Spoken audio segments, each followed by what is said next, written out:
Төмрийн хүдрийн төрлүүд, тэдгээрийн онцлог, үүнд магнетит, гематит, демонит, сидерит. Магнетит нь хамгийн өндөр төмрийн агуулмжтай. Бөгөөд соронзон чанартай тул соронзон аргаар байжуулахад тохиромжтой. Гематит төмрийн 2 дугаар том их үүсвэр бөгөөд 60 гаруй хувь нь төмөр агуулна. Соронзон чанар баяжуулахад хялбар бөгөөд шууд хайлуулж болдог. Демонит ус агуулсан төмрийн хүдэр. Төмрийн агууламж 50 орчим хувьтай.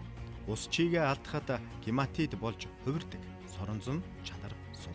Сидерит төмрийн карбонат бүхий эрдэс бөгөөд төмрийн агууламж нь 40% орчим.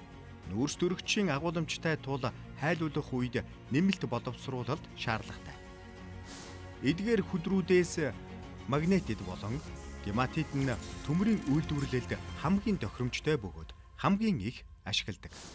Дархны төмөрлөгийн үйлдвэрийн эзэмштийг Сэлэнг аймгийн нутагт орших төмөртэй төмрийн хүдрийн орд нь магнетитийн төмрийн хүдрийн орд юм.